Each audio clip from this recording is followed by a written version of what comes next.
नमस्कार दोस्तों, आपके अपने चैनल हमारे संस्कार में आपका बहुत बहुत स्वागत है। हरे कृष्ण गोविंद हरे मुरारी, हे नाथ नारायण वासुदेवा। हरे कृष्ण गोविंद हरे मुरारी, हे नाथ नारायण वासुदेवा। ओम नमो भगवते वासुदेवाय नमः। हर हर महादेव। उस परम पिता परमेश्वर की कृपा आप पर, आपके परिवार पर और आपके सभी अपनों पर हमेशा बनी रहे। आपके घर में अन्न धन के भंडार हमेशा भरे रहें। अगर आप हमारे चैनल पर नए हैं और अभी तक आपने चैनल को सब्सक्राइब नहीं किया है तो प्लीज़ चैनल को सब्सक्राइब करें, वीडियो को लाइक करें, ज़्यादा से ज़्यादा शेयर करें ताकि यह कथा और लोगों तक भी पहुंच सके, उन्हें भी इसका लाभ प्राप्त हो सके। बेल आइकन को दबाना ना भूलें ताकि हमारी आगे आने वाली वीडियो की जानकारी आपको नोटिफिकेशन के जरिए मिल जाया करे। जिस प्रकार छेनी और हथौड़ी की मार से डरने वाला पत्थर कभी भी एक भगवान की मूर्त नहीं बन सकता, उसी प्रकार से एक बालक बिना पिता के और बिना गुरु के मार्गदर्शन के कभी भी सही राह पर नहीं चल सकता। जिस तरह से सोने को पहले तपाया जाता है, फिर पीटा जाता है, फिर उससे जेवर तैयार किया जाता है, उसी प्रकार से बालक को भी इन्हीं सब चीज़ों की ज़रूरत होती है। तो चलिए आज शुरू करते हैं आषाढ़ मास की कथा। अध्याय 13। देव ऋषि नारद के पूछने पर श्री ब्रह्मा जी कहते हैं, देव ऋषि नारद, नाग तीर्थ के नाम से जो प्रसिद्ध क्षेत्र है वह सभी अभिष्ट वस्तुओं को देने वाला है तथा मंगलमयी है। वहाँ भगवान नागेश्वर निवास करते हैं। उनके महात्म की विस्तृत कथा भी सुनो। प्रतिष्ठानपुर में चंद्रवंशी राजा सूरसेन राज्य करते थे। वे समस्त गुणों के सागर और बुद्धिमान थे। उन्होंने अपनी पत्नी के साथ पुत्र उत्पन्न करने के लिए बड़े बड़े प्रयास किए। दीर्घ काल की तपस्या के बाद उन्हें एक पुत्र हुआ, किंतु वह भयानक आकार वाला एक सर्प था। राजा ने उस पुत्र को बहुत छिपा कर रखा। किसी को इस बात का पता ही नहीं लग पाया कि राजा का पुत्र एक सर्प है। अंतःपुर अथवा वह बाहर का मनुष्य भी इस भेद से परिचित नहीं हो पाया। माता पिता के अलावा धाय, अमात्य और पुरोहित भी इस बात को नहीं जान सकते थे। उस भयंकर सर्प को देखकर पत्नी सहित राजा को प्रतिदिन बड़ा ताप यानी कि दुख होता था। वे सोचते सर्प रूप पुत्र की अपेक्षा तो पुत्रहीन रहना ही अच्छा है। वो था तो बहुत बड़ा सर्प, किंतु बातें मनुष्यों की सी करता था। एक दिन उसने अपने पिता से कहा, पिताजी, मेरे चूड़ाकरण, उपनयन तथा वेदाध्ययन संस्कार कराइए। पिता श्री द्विज तब तक वेद का अध्ययन नहीं करता जब तक वह शूद्र के समान रहता है। अपने पुत्र की यह बात सुनकर राजा सूरसेन बहुत दुखी हुए। उन्होंने किसी ब्राह्मण को बुलाकर उसके संस्कार आदि कराए।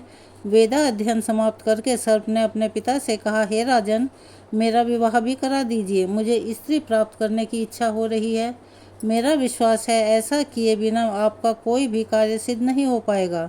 पुत्र का यह निश्चय जानकर राजा ने अमात्य को बुलाया और उसके विवाह के लिए इस प्रकार कहा, मेरा पुत्र युवराज नागेश्वर सब गुणों की खान है। वह बुद्धिमान, शूर, दुर्जयी तथा शत्रुओं को संताप देने वाला है। अब उसका विवाह करना है। मैं बूढ़ा हो गया हूँ और पुत्र को राज्य का भार सौंप कर निश्चिंत हो जाना चाहता हूँ। इसीलिए आप लोग मेरे हित साधन में तत्पर होकर उसके विवाह के लिए प्रयास कीजिए। राजा की बात सुनकर अमात्य गण अर्थात सेवक गण हाथ जोड़कर बोले, महाराज, आपके पुत्र सभी गुणों में श्रेष्ठ हैं और आप भी सर्वत्र विख्यात हैं। फिर आपके पुत्र का विवाह करने के लिए क्या मंत्रणा करनी है और किस बात की चिंता। अमात्य के ऐसा कहने पर नृप श्रेष्ठ सूरसेन कुछ गंभीर हो गए। वे उन अमात्य को यह नहीं बताना चाहते थे कि मेरा बेटा एक सर्प है और वे भी इस बात से अपरिचित थे। राजा ने फिर कहा, कौन कन्या गुणों में सबसे अधिक है और कौन राजा ऊंचे कुल में उत्पन्न। श्रीमान और उत्तम गुणों के आश्रय राजा का यह कथन सुनकर अमात्य में से एक परम बुद्धिमान पुरुष जो महाराज के संकेत को समझने वाले थे, उनका विचार जानकर बोले, महाराज, पूर्व देश में विजय नाम के एक राजा हैं। उनके पास हाथी, घोड़े और रत्नों की गिनती नहीं है। महाराज विजय के 8 पुत्र हैं जो बड़े धनुर्धर हैं और उनकी बहन भोगवती साक्षात लक्ष्मी के समान है। राजन, वह आपके पुत्र के लिए सुयोग्य पत्नी होगी। बूढ़े अमात्य की बात सुनकर राजा ने उत्तर दिया, तो यह बताइए राजा विजय की वह कन्या मेरे पुत्र के लिए कैसे प्राप्त हो सकती है। बूढ़े अमात्य ने कहा, महाराज, आपके मन में जो बात है मैं उसे समझ गया। अब आप मुझे कार्यसिद्ध के लिए जाने की आज्ञा दें। महाराज शूरसेन ने भूषण, वस्त्र तथा मधुर वाणी से बूढ़े मंत्री का सत्कार करके उन्हें बहुत बड़ी सेना के साथ भेज दिया। वे पूर्व देश में जाकर महाराज विजय से मिले और नाना प्रकार के वचनों तथा नीति जनक उपायों से राजा को संतुष्ट किया। मंत्री ने राजकुमारी भोगवती और युवराज नाग का विवाह तय करा दिया। राजा विजय ने कन्या देना स्वीकार कर लिया। बूढ़े मंत्री वापस राजमहल में लौट आए और शूरसेन से उन्होंने विवाह सुनिश्चित होने का सारा वृतांत भी सुना दिया।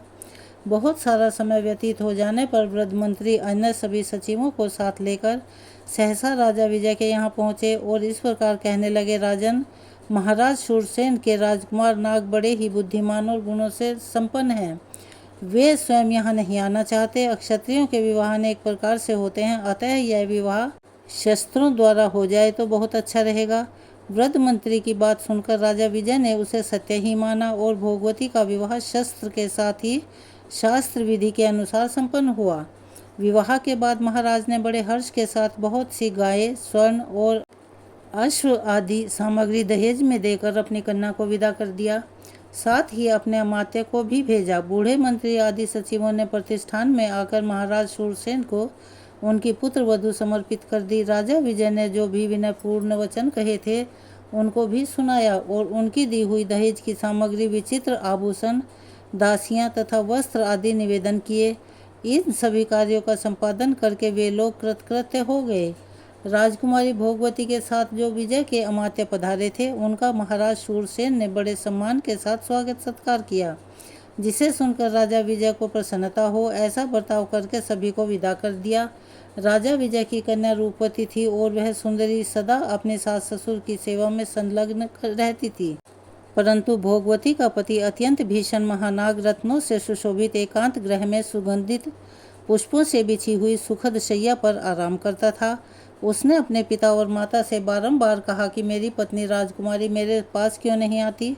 पुत्र की यह बात सुनकर उसकी माता ने दाई से कहा, तुम भोगवती से जाकर कहो कि तुम्हारा पति एक सर्प है, देखो इस पर वह क्या कहती है। बहुत अच्छा कहकर धाई भोगवती के पास गई और एकांत में विनीत भाव से बोली, कल्याणी, मैं तुम्हारे पति को जानती हूँ, वे देवता हैं, किंतु यह बात किसी पर प्रकट मत करना कि वे मनुष्य नहीं सर्प के रूप में हैं। धाई की बात सुनकर भोगवती ने कहा, मनुष्य कन्या को सामान्यतः मनुष्य ही पति मिलता है, यदि देव जाति का पुरुष पति रूप में प्राप्त हो तब तो कहना ही क्या, वह तो बड़े पुण्य से मिलता है। धाई ने भोगवती की बात सर्प से और उसकी माता से और महाराज शूरसेन से भी कही।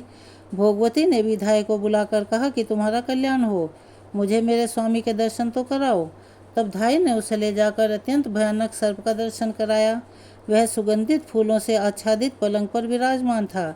एकांत गृह में रत्नों से विभूषित भयानक सर्प के आकार में बैठे हुए अपने स्वामी को देखकर भोगवती ने दोनों हाथ जोड़कर कहा, हे स्वामी, मैं धन्य और अनुग्रहित हूँ। जिसके पति देवता हैं, पति ही स्त्री की गति है। यह सुनकर नाग को बड़ी प्रसन्नता हुई। उसने हंसकर कहा, सुंदरी, मैं तुम्हारी भक्ति से संतुष्ट हूँ, बोलो तुम्हें क्या अभीष्ट वरदान दूँ। तुम्हारे अनुग्रह से मेरी संपूर्ण स्मरण शक्ति जाग उठी है।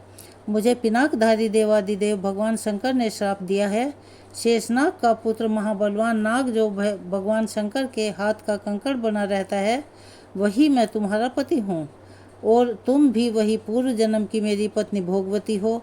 एक दिन भगवान शंकर एकांत में पार्वती जी के साथ बैठे थे। वहाँ पार्वती जी ने एक बात कही जिसे सुनकर भगवान शिव ठठा कर हंस पड़े। उस समय मुझे भी हंसी आ गई, जिससे कुपित होकर भगवान ने मुझे यह श्राप दे डाला कि तू मनुष्य योनि में सर्प रूप से जन्म लेकर ज्ञानी होगा। कल्याणी, यह श्राप सुनकर तुमने और मैंने भगवान को प्रसन्न करने की बहुत कोशिश की। तब उन्होंने कहा, जब तुम गौतमी के तट पर मेरा पूजन करोगे और मैं तुम्हारे अंतःकरण में ज्ञान का आवाहन करूँगा, उस समय तुम भोगवती के प्रसाद से शाप मुक्त हो जाओगे। इसीलिए मुझ पर यह संकट आया है। तुम अब मुझे गौतमी के तट पर ले चलो और मेरे साथ ही भगवान की पूजा करो। इससे मेरा श्राप छूट जाएगा और फिर हम दोनों पुनः भगवान शिव का सानिध्य प्राप्त कर लेंगे। कष्ट में पड़े हुए समस्त प्राणियों के लिए सदा भगवान शिव ही परम गति हैं। पति की यह बात सुनकर भोगवती उन्हें अपने साथ लेकर गौतमी तट पर गई और वहाँ गौतमी में स्नान करके उसने शिव का पूजन किया, जिससे प्रसन्न होकर भगवान ने उसे सर्प को दिव्य रूप प्रदान किया। तब वह अपने माता पिता से पूछकर शिवलोक में जाने को तत्पर हुआ। यह जानकर पिता ने कहा, बेटा तुम मेरे एक ही पुत्र हो और युवराज हो, इसीलिए समस्त राज्य का पालन करो और बहुत से पुत्र उत्पन्न करके मेरे स्वर्ग गमन के पश्चात शिवलोक में जाओ। पिता का यह कथन सुनकर नागराज ने कहा, अच्छा पिताजी, मैं बिल्कुल ऐसा ही करूँगा। फिर वे इच्छानुसार रूप धारण करके अपनी पत्नी के साथ ही रहने लगे। पिता, माता और पुत्रों के साथ उन्होंने विशाल राज्य का उपभोग किया और जब पिता स्वर्गलोक को चले गए तब उसने अपने पुत्रों को राज्य पर बिठाकर वे पत्नी और अमात्य आदि के साथ शिवपुर में गए। तब से वह तीर्थ नाग तीर्थ के नाम से विख्यात हुआ। वहाँ भोगवती के द्वारा स्थापित भगवान नागेश्वर निवास करते हैं। उस तीर्थ में किया हुआ स्नान और दान सभी प्रकार के तीर्थों का फल देने वाला है। श्री ब्रह्मा जी कहते हैं कि हे मुनि, गौतमी नदी के तट पर मात्र तीर्थ के नाम से जो विख्यात है, उत्तम तीर्थ है, वह मनुष्यों को सभी प्रकार की सिद्धि देने वाला है। जीव उसके स्मरण मात्र से ही समस्त मानसिक चिंताओं से मुक्त हो जाता है। पूर्व काल में देवताओं और असुरों के बीच बड़ा भयंकर संग्राम छिड़ा था। उस समय देवतागण दानवों को परास्त नहीं कर सके। तब मैं सभी देवताओं के साथ शूलपाणी भगवान शंकर के पास गया और हाथ जोड़कर नाना प्रकार के वाक्य द्वारा उनका स्तवन करने लगा। महेश, जिस समय संपूर्ण देवताओं और असुरों ने एक दूसरे से सलाह करके समुद्र मंथन किया और उसमें से एक कालकूट विष निकला, उसका पान कर लेने से मैं आपके सिवाय भला दूसरा कौन समर्थ है। जिसके सामने दूसरे देवता मस्तक झुकाते हैं, जो केवल फूलों की मार से तीनों लोकों को अपने अधीन करने में समर्थ है, वही कामदेव जब आप पर आक्रमण करने चला तब स्वयं ही नष्ट हो गया। अतः आपसे बढ़कर शक्तिशाली भला दूसरा कौन है। इस प्रकार स्तुति किए जाने पर भगवान शंकर प्रसन्न हो गए और बोले, देवताओं बताओ क्या चाहते हो, मैं तुम्हें वह अभिष्ट वरदान अवश्य दूंगा। तब देवतागण बोले, हे वृषभ ध्वज, हम पर दानवों की ओर से बड़ा भारी भय उपस्थित हुआ है। आप वहां चलकर शत्रुओं का संहार और देवताओं की रक्षा कीजिए। प्रभु, हम आपसे तत्पर खड़े हैं। दैत्यों का शंकर जी के साथ घमासान युद्ध छिड़ गया। दैत्य इधर उधर भागने लगे। युद्ध करते समय शंकर जी के ललाट से पसीने की बूंदें गिरने लगी। वे बूंदें जहाँ जहाँ गिरी वहाँ वहाँ शिव के आकार की ही माताएं प्रकट हो गई। वे भगवान महेश्वर से बोली कि आप आज्ञा दीजिए प्रभु, तो हम सब असुरों को खा जाएं। तब देवताओं से घिरे हुए भगवान ने कहा, शत्रु जहाँ जहाँ जाएं सर्वत्र उनका पीछा करो। इस समय वे मेरे डर से रसातल में जा पहुँचे हैं। तुम भी रसातल तक उनके पीछे पीछे जाओ। यह आज्ञा पाकर सभी माताएं पृथ्वी छेद कर रसातल में पहुँच गई और अत्यंत भयंकर दैत्यों तथा दानवों का संहार करके फिर उसी मार्ग से देवताओं के पास लौट आईं। माताओं के जाने से लौटने तक देवता गौतमी के तट पर खड़े रहे। लौटने पर देवताओं ने माताओं को वर दिया, संसार में जिस प्रकार शिव की पूजा होती है उसी प्रकार माताओं की भी हो। ऐसा कहकर देवतागण अंतर ध्यान हो गए और माताएं वहीं रह गई। जहाँ जहाँ वे देवियाँ स्थित हुई वह सब स्थान मात्र तीर्थ माना जाता है। वे सभी तीर्थ देवताओं के लिए भी सेव्य हैं और फिर मनुष्य आदि के लिए तो बात ही क्या है। शिवजी के कहे अनुसार उन तीर्थों में किया हुआ स्नान, दान और तर्पण सब अक्षय होता है। जो मनुष्य मात्र तीर्थों के इस उपाख्यान को प्रतिदिन सुनता, स्मरण करता और पढ़ता है, वह दीर्घायु और सुखी होता है। तो आज की कथा को हम यहीं विराम देते हैं। इससे आगे की कथा कल दूसरी वीडियो में सुनेंगे। और अब सुनते हैं अपनी पौराणिक कथा।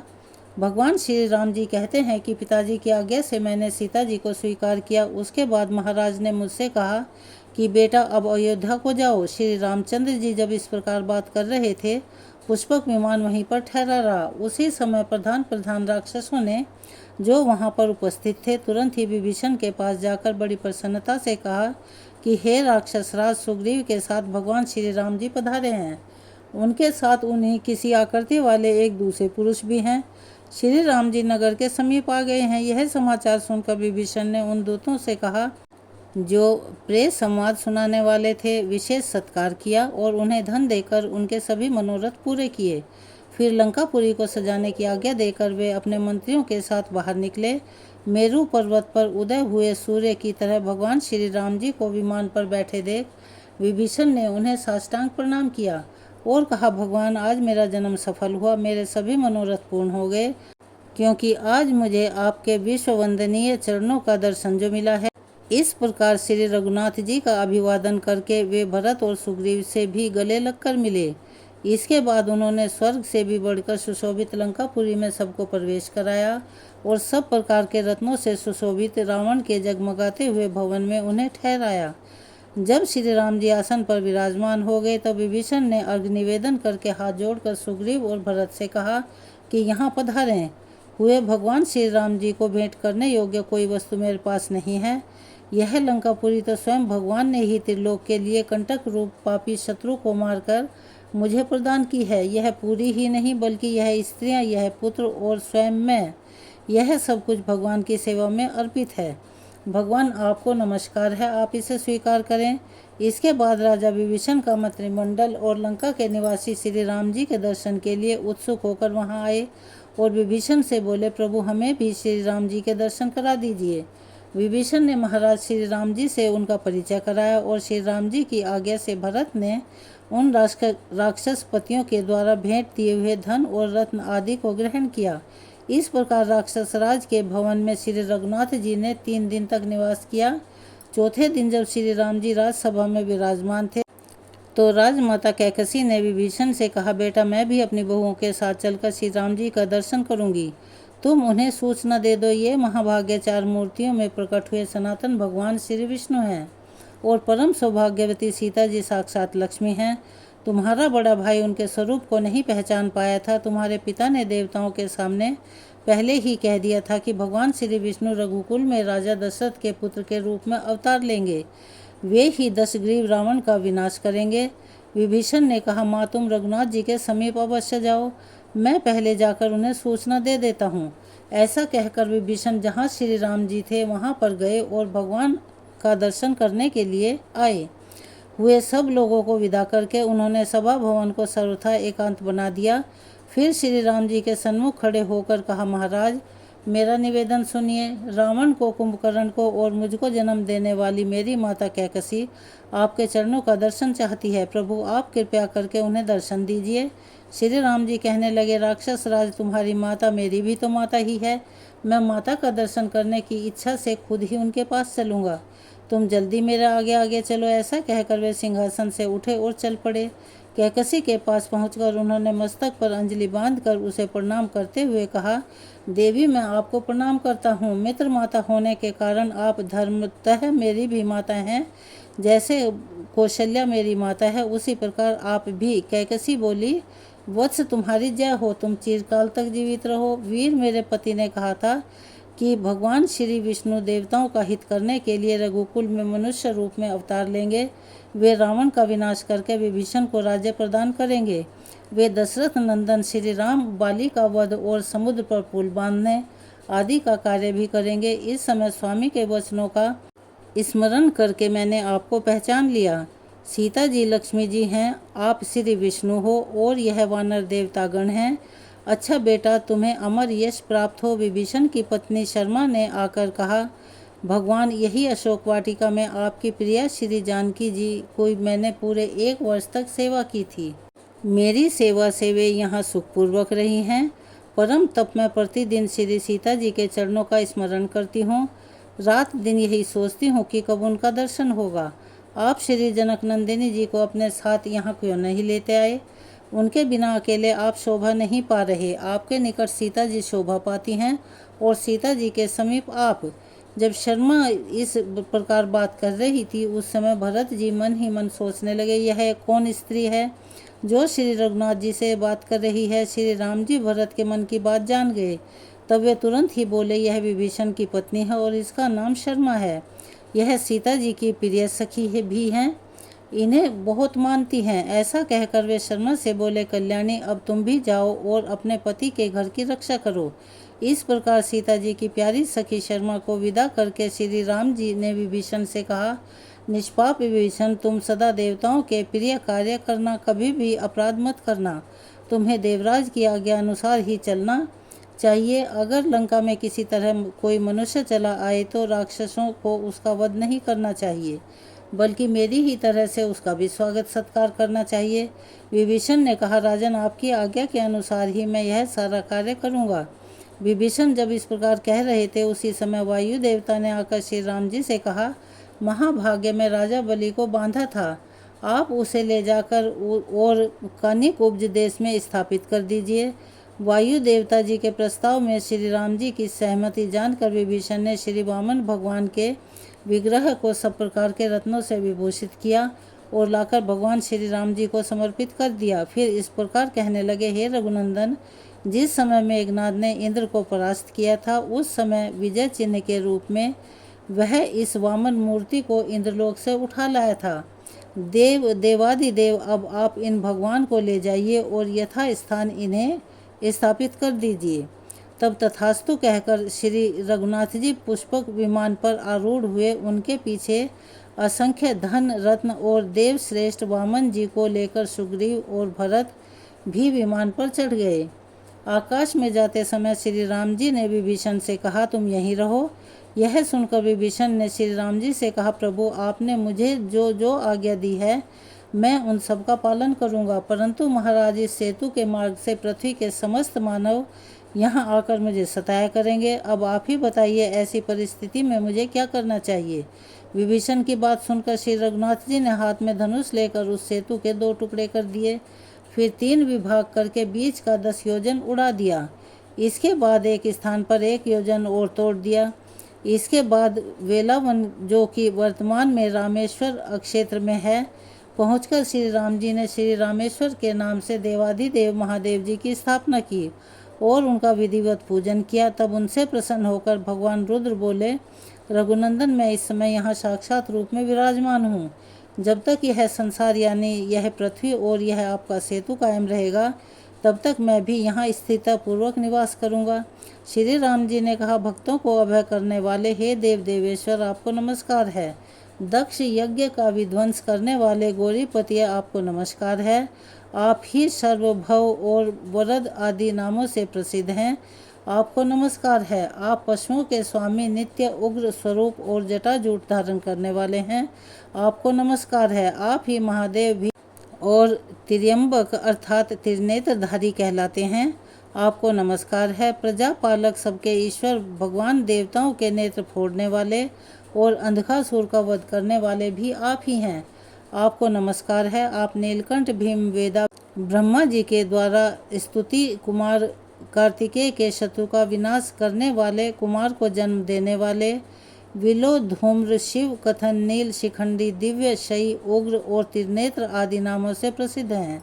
सोना और धन आपका वीर्य है, आपका स्वरूप किसी के चिंतन में नहीं आ सकता। आप देवी पार्वती के स्वामी हैं, संपूर्ण देवता आपकी स्तुति करते हैं। आप शरण लेने योग्य, कामना करने योग्य और साधुजात नाम से प्रसिद्ध हैं। प्रभु, आपको नमस्कार है। आपकी ध्वजा में वृषभ का चिन्ह है, आप मुंडित भी हैं और जटाधारी भी। आप ब्रह्मचर्य व्रत का पालन करने वाले तपस्वी, शांत ब्राह्मण, भक्त जय स्वरूप, विश्व के आत्म संसार की सृष्टि करने वाले और संपूर्ण विश्व को व्याप्त करके स्थित है, आपको नमस्कार है। आप दिव्य स्वरूप, शरणागत का कष्ट दूर करने वाले, भक्तों पर सदा ही दया रखने वाले और विश्व के तेज और मन में व्याप्त रहने वाले हैं, आपको बारंबार नमस्कार है। कुलसत्य जी कहते हैं, इस प्रकार स्तुति करने पर देवादिदेव महादेव जी ने अपने सामने खड़े हुए श्री राम जी से कहा, रघुनंदन, आपका कल्याण हो। कमल नयन परमेश्वर, आप देवताओं के भी आराध्य और सनातन पुरुष नर रूप में छुपे हुए साक्षात श्री नारायण हैं, इसमें बिल्कुल भी संदेह नहीं। देवताओं का कार्य सिद्ध करने के लिए ही आपने अवतार ग्रहण किया था, सो अब इस अवतार का सारा कार्य आपने पूरा कर दिया है। आपके बनाए हुए मेरे इस स्थान पर समुद्र के समीप आकर जो मनुष्य मेरा दर्शन करेंगे, वे अगर महापापी भी होंगे तब भी उनके सारे पाप नष्ट हो जाएंगे। ब्रह्म हत्या आदि जो कोई भी घोर पाप है, वे मेरे दर्शन मात्र से ही मिट जाते हैं, इसमें संदेह करने की कोई बात नहीं है। अच्छा, अब आप जाइए और गंगा जी के तट पर भगवान श्री वामन जी की स्थापना कीजिए। पृथ्वी के 8 भाग करके उन्हें पुत्रों को सौंप दीजिए और स्वयं अपने परम धाम को पधारिए। भगवान, आपको नमस्कार है। इसके बाद श्री राम जी भगवान शंकर को प्रणाम करके वहां से चल दिए। ऊपर ही ऊपर जब वे पुष्कर तीर्थ के सामने पहुंचे तो उनके विमान की गति रुक गई। अब वह विमान आगे नहीं बढ़ पाता था तब श्री राम जी ने कहा, सुग्रीव, इस निराधार आकाश में स्थित होकर भी यह विमान कैसे आबद्ध हो गया, कैसे रुक गया? इसका कुछ तो कारण अवश्य ही होगा। तुम नीचे जाकर पता लगाओ। श्री रघुनाथ जी की आज्ञा के अनुसार सुग्रीव विमान से उतरकर जब पृथ्वी पर आए तो क्या देखते हैं कि देवताओं, सिद्धों और ब्रह्म ऋषियों के समुदाय के साथ चारों वेदों से ये भगवान ब्रह्मा जी विराजमान हैं। यह देखकर वे विमान पर जाकर श्री राम जी से बोले, भगवान, यहाँ तो समस्त लोकों के पितामह ब्रह्मा जी लोकपालों, वसु, आदित्य और मरुत गणों के साथ विराजमान हैं, इसीलिए पुष्पक विमान उन्हें लांघ कर आगे नहीं जा पा रहा है। तब श्री राम जी स्वर्ण भूषित पुष्पक विमान से उतरे और देवी गायत्री के साथ बैठे हुए भगवान ब्रह्मा जी को साष्टांग प्रणाम किया। इसके बाद वे प्रणीत भाव से उनकी स्तुति करने लगे। श्री राम जी के द्वारा स्तुति किए जाने के बाद विनीत भाव से खड़े हुए श्री राम जी का हाथ पकड़कर ब्रह्मा जी बोले कि रघुनंदन, आप साक्षात श्री विष्णु हैं। देवताओं का कार्य करने के लिए ही आप इस पृथ्वी पर मनुष्य के रूप में अवतरित हुए हैं। प्रभु, अब आप देवताओं का संपूर्ण कार्य कर चुके हैं। आप गंगा जी के दक्षिण किनारे श्री वामन भगवान की प्रतिमा को स्थापित करके आप अयोध्यापुरी को लौट जाइए और वहां से फिर परम धाम को सिधारिए। महादेव जी के बाद ब्रह्मा जी से भी आज्ञा पाकर श्री रामचंद्र जी ने उन्हें प्रणाम किया और पुष्पक विमान पर चढ़कर वहां से मथुरापुर की यात्रा की और वहां पुत्र और पत्नी सहित शत्रुघ्न जी से मिलकर श्री राम जी भरत और सुग्रीव के साथ बहुत संतुष्ट हुए। शत्रुघ्न ने भी अपने भाइयों को उपस्थित देखकर उनके चरणों में मस्तक झुकाकर प्रणाम किया। उनके पांचों अंग अर्थात दोनों हाथ, दोनों घुटने और मस्तक धरती पर स्पर्श करने लगे। श्री राम जी ने भाई को उठाकर छाती से लगा लिया। इसके बाद भरत और सुग्रीव भी शत्रुघ्न से मिले। जब श्री राम जी आसन पर विराजमान हुए तब शत्रुघ्न ने बड़ी तेजी से अर्घ्य निवेदन करके सेना मंत्री आदि 8 अंगों से युक्त अपने राज्य को उनके चरणों में अर्पित कर दिया। श्री राम जी के आगमन का समाचार सुनकर समस्त मथुरावासी, जिनमें ब्राह्मण की संख्या बहुत ज़्यादा थी, उनके दर्शन के लिए आए। भगवान ने सारे सचिवों, वेद के विद्वानों, ब्राह्मणों से वार्तालाप करके 5 दिन और मथुरा में ठहरकर फिर वहां से जाने का विचार किया। उस समय श्री राम जी ने बहुत प्रसन्न होकर शत्रुघ्न से कहा, तुमने जो कुछ भी मुझे अर्पण किया है वह सब मैंने तुम्हें वापस कर दिया। अब मथुरा के राज्य पर अपने दोनों पुत्रों का अभिषेक करो। ऐसा कहकर भगवान श्री राम वहां से चल दिए और दोपहर होते होते गंगा के तट पर महादेव तीर्थ पर जा पहुँचे। वहाँ भगवान वामन जी को स्थापित करके वे ब्राह्मणों और भावी राजाओं से बोले, यह मैंने धर्म का सेतु बनाया है जो ऐश्वर्य और कल्याण की वृद्धि करने वाला है। समय अनुसार इसका पालन करते रहना चाहिए, किसी प्रकार इसका उल्लंघन करना उचित नहीं है। इसके बाद भगवान श्री राम वानर राज सुग्रीव को किष्किंधा भेजकर अयोध्या वापस लौट कर आए और पुष्पक विमान से बोले कि अब तुम्हें यहाँ आने की आवश्यकता नहीं होगी। जहाँ धन के स्वामी कुबेर हैं, तुम अब वहीं रहना। इसके बाद श्री राम जी संपूर्ण कार्यों से निवृत्त हो गए। अब उन्होंने अपने लिए कोई कर्तव्य शेष नहीं समझा। भीष्म, इस प्रकार मैंने श्री राम की कथा के प्रसंग से भगवान श्री वामन के प्रकाट्य की वार्ता भी तुमसे कह दी। इसके बाद भीष्म जी ने जो कुछ भी पूछा उसका वृतांत आप हमारी आगे आने वाली वीडियो में सुनेंगे। कृपया उसका इंतज़ार कीजिए। अगर आप हमारे चैनल पर नए हैं और अभी तक आपने चैनल को सब्सक्राइब नहीं किया है तो प्लीज़ चैनल को सब्सक्राइब करें, वीडियो को लाइक करें, ज़्यादा से ज़्यादा शेयर करें ताकि यह जानकारी और लोगों तक भी पहुंच सके, उन्हें भी कथा का आनंद मिल सके। बेल आइकन को दबाना ना भूलें ताकि हमारी आगे आने वाली वीडियो की जानकारी नोटिफिकेशन के ज़रिए आपको मिल जाया करे। कमेंट्स बॉक्स में ओम नमः शिवाय, हर हर महादेव, हरे कृष्णा, राधे राधे लिखना ना भूलें। अपना सहयोग और प्यार हमें ऐसे ही प्रदान करते रहें। धन्यवाद।